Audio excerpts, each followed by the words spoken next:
सूत्रों के हवाले से उत्तर प्रदेश में घुसपैठियों से जुड़ी खबर आ रही है। योगी सरकार का घुसपैठियों पर फुल प्रूफ एक्शन तैयार है। देश में पहली बार घुसपैठियों का डेटाबेस तैयार करेगी योगी सरकार। यूपी में पकड़े जा रहे घुसपैठियों की विस्तृत बायोमेट्रिक प्रोफाइल अब बन रही है। सभी के नाम नेगेटिव लिस्ट में दर्ज किए जाएंगे। नेगेटिव लिस्ट देश भर में शेयर की जाएगी। दोबारा एंट्री जिसकी वजह से नामुमकिन हो जाएगा इन लोगों का। और मुख्यमंत्री योगी आदित्यनाथ की एंटी इन्फिल्ट्रेशन नीति पूरे देश में मॉडल बनेगी। फर्जी पहचान पत्रों की हाईटेक जो स्कैनिंग है, हर रिकॉर्ड को चेक किया जाएगा। घुसपैठियों का फर्जी दस्तावेज बनाने वालों पर भी बड़ी कार्रवाई होगी। हाईटेक सिस्टम बताएगा कब से छिपकर बैठे हुए हैं देश में घुसपैठिए। इसी पर विस्तार से हमारी ये खास रिपोर्ट।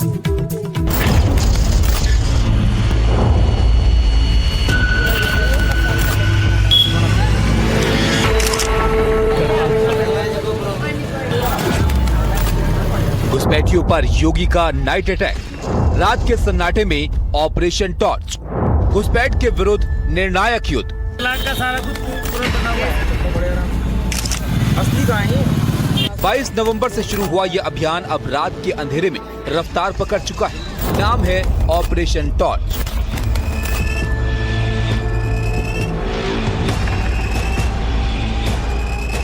रात 12 बजे से सुबह 4 बजे तक पुलिस की टीमें टॉर्च लेकर झुग्गी झोपड़ी, स्लम, रेलवे स्टेशन, बस अड्डे, हर उस जगह पहुंच रही हैं जहां बांग्लादेशी और रोहिंग्या घुसपैठिए छिपे हो सकते हैं। उत्तर प्रदेश की रातें अब घुसपैठियों के लिए खतरे की घंटी बजा रही हैं। घुसपैठियों की तलाश जारी है और आने वाले दिन पुलिस और सख्त एक्शन ले सकती है। सिगरा के पीछे शिवपुरवा स्थान है जहां पर 100 मीटर से ज्यादा इलाके में झुग्गी और झोपड़ी है, जिसमें करीब सैकड़ों बांग्लादेशी यहां पर रहते हैं। आज पुलिस फोर्स जो है यहां आई है और सत्यापित कर रही है और कौन यहां पर वैध कागजात लेके रह रहा है, कौन अवैध बांग्लादेशी है या रोहिंग्या है, इसकी जांच पड़ताल कर रही है। ये आपके पास सारे पेपर्स हैं? अभी सब सर्वे करके आए हम लोग, बहुत मिला। अभी सर्वे बंगाल में सर्वे चला था ना, बहुत सर्वे करके आया। अच्छा, आपकी इस पूरी झुग्गी झोपड़ी जो कॉलोनी है, इसमें कोई बांग्लादेशी भी है? नहीं, कोई बांग्लादेशी नहीं है। ज्यादा यहाँ बीरभूम जिला का आदमी है, सब बीरभूम जिला का। आप लोग कहाँ की है? पश्चिम बंगाल के हैं हम लोग। पश्चिम बंगाल के। हाँ। आपको बताया ना कि और कोई बांग्लादेश का रहता है? नहीं, हम लोग सब एक वही गांव के पश्चिम बंगाल के। कब से रह रहे हैं? हम लोग 20-25 साल से है यहाँ पर। वाराणसी में अवैध तरीके से आशियाना बनाकर रहने वाले रोहिंग्या और बांग्लादेशियों की तलाश में ऑपरेशन टॉर्च चलाया गया। सीएम कार्यालय से निर्देश के बाद आला अफसर सड़क पर उतरे और जगह जगह संदिग्ध बस्तियों में पहुंच गए। रात के अंधेरे में इन झुग्गी झोपड़ियों में पड़ताल की गई। शहर में पुलिस की 10 टीमों ने अलग अलग जगहों पर छापेमारी की। पुलिस ने लगभग 50 झुग्गी झोपड़ियों की तलाशी ली, जिसमें अवैध तरीके से लोग सालों से बसे हैं। वाराणसी के थाना सिगरा इलाके में एक पूरी बस्ती मिली जो संदिग्ध घुसपैठियों से भरी पड़ी थी। वहां रहने वाले लोगों के आधार कार्ड, पहचान पत्र, मोबाइल नंबर की जांच की गई। जिसके पास वैध दस्तावेज नहीं मिले, उनके नाम जांच लिस्ट में डाल दिए गए। वाराणसी में जो अवैध रूप से यहाँ रह रहे हैं, जो अवैध बांग्लादेश से आके यहाँ अवैध रूप से रह रहे हैं, रोहिंग्या से, इनका पूरा सत्यापन किया जा रहा है। अब तक ये आज थाना सिगरा क्षेत्र में एक चेकिंग अभियान किया गया, जिसमें अधिकतर वेस्ट बंगाल से आके यहाँ कुछ लोग बसे हुए। जानकारी अनुसार ये कुछ लोग 4 साल 5 साल और कुछ लोग 10 साल से यहाँ रह रहे हैं। उनका पूरा जानकारी कर रहे हैं कि क्या है। पुलिस के मुताबिक ये पूरी बस्ती समाजवादी पार्टी के एक नेता की जमीन पर कई सालों से बसी हुई है, जहाँ बड़ी संख्या में बाहरी लोग रह रहे हैं। ये पूरा इलाका प्रशासन की सख्त निगरानी में है। फिलहाल वाराणसी पुलिस इन लोगों को यहाँ बसाने में समाजवादी पार्टी के पूर्व जिला अध्यक्ष की भूमिका की जांच कर रही है। यहाँ आए थे अपना गुजर बसर करने, जीवन यापन ओपन करने जो है, और इन लोगों का जितने भी आईडी है, जो आधार कार्ड है, वोटर आईडी है, जो भी है, सब पश्चिम बंगाल का है। ये तो ये बसाया किसने, सहायता किसने की? सहायता नेताजी किए थे, जो गरीब थे। नेताजी कौन? वो जो है ओपी सिंह जी। अच्छा, हाँ, उन्होंने यहाँ बसाया? हाँ, उन्होंने कहा कि जब तक तुम लोग भाई अपना गुजर बसर करो यहो अपना, और वो जो जमीन है उनकी है भी नहीं, उसमें 12-13 लोगों की जमीन है। उधर सीएम योगी आदित्यनाथ के निर्देश के बाद वाराणसी में ऑपरेशन टॉर्च के दौरान एडिशनल सीपी भी पुलिस फोर्स के साथ नदेसर इलाके में पहुंचे। देर रात पुलिस फोर्स देखकर लोग बाहर निकल आए। यहाँ भी पुलिस ने लोगों से आधार कार्ड और व्यवसाय संबंधी पूछताछ की।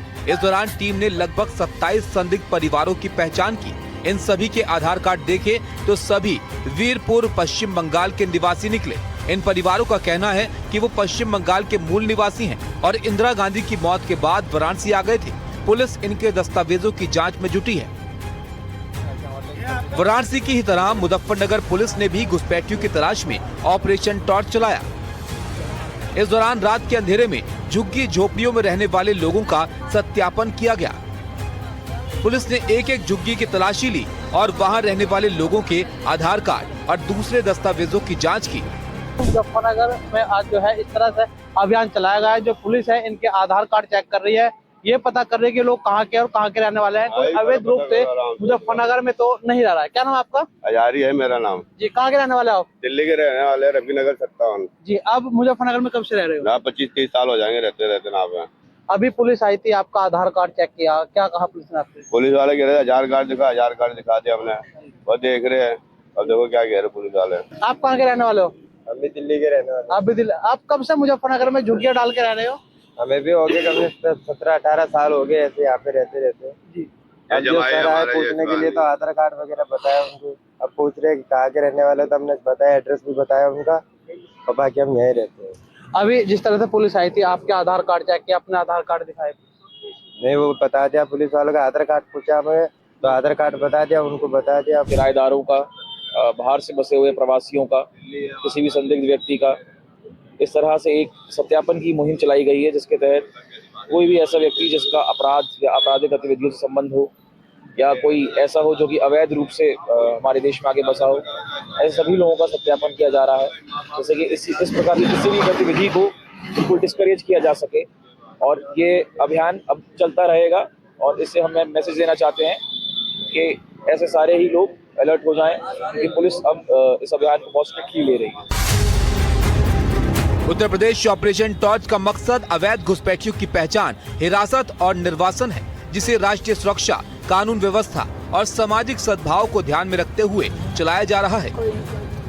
अवैध घुसपैठियों के खिलाफ योगी सरकार की ये मुहिम रंग भी दिखाने लगी है। पुलिस ने अब तक सैकड़ों संदिग्ध घुसपैठियों को पकड़ा है और लगातार इनकी नेटवर्क का पर्दाफाश हो रहा है। एनडीटीवी के लिए ब्यूरो रिपोर्ट।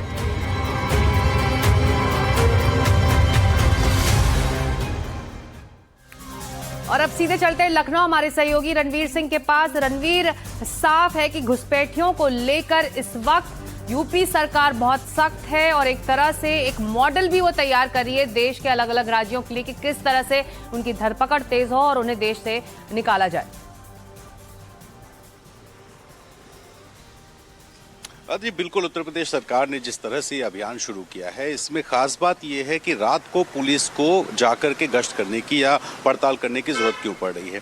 ये जो लोग हैं जिनके ऊपर शक है कि ये बांग्लादेशी हो सकते हैं, ये सब छोटे छोटे काम करते हैं। सुबह होते ही घर से निकल जाते हैं, दिन भर कूड़ा बीनते हैं, कहीं साफ सफाई का काम करते हैं, कोई रिक्शा चलाता है। इस तरह के अलग अलग जो काम करते हैं, तो दिन भर ये लोग मिलते नहीं हैं। और पुलिस जब वहाँ जाती है तो घर की कुछ महिलाएं या थोड़े बहुत बच्चे वहाँ मिलते हैं, और इस वजह से जिन लोगों पर शक है उनकी ठीक से पड़ताल नहीं हो पा रही थी। इस वजह से इस अभियान में थोड़ा सा अपने आप को पुलिस ने मॉडिफाई किया, और रात में जाकर के जब तलाशी ली तो उन झुग्गियों में रहने वाले जितने लोग थे वो सब मिल गए और सबका दस्तावेज लिया गया।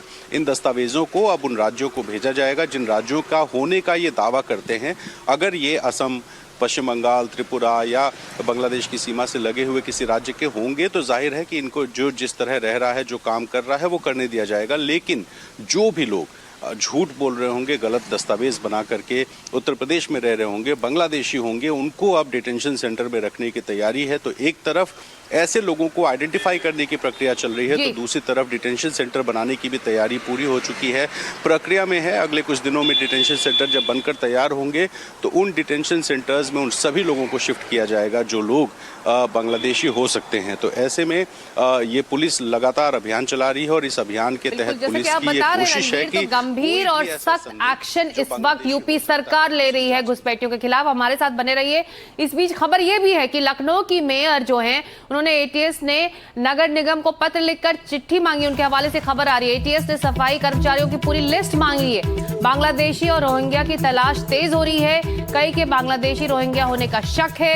8000 से ज्यादा सफाई कर्मी ऐसे काम कर रहे हैं। एजेंसियों और ठेकेदारों ने सफाई कर्मी रखे हुए हैं। तो ये पूरा मामला है क्या और एटीएस किन लोगों तक पहुंचना चाह रही है, इसको समझने की कोशिश करेंगे रणवीर से। लेकिन उससे पहले एक खास बातचीत है। सीएम योगी की अपील का असर यूपी के हर जगह दिखने लगा है। लखनऊ की मेयर सुषमा ने रोहिंग्या को लेकर सीएम योगी के पत्र की हजारों कॉपी निकलवाई है, जिसे वो आम लोगों में बंटवा रही हैं। मेयर योगी की चिट्ठी लोगों के हाथ में देकर अपील कर रही है। उनका कहना है कि आज से हर दिन इसकी 10,000 कॉपी जनता के बीच बांटी जाएगी।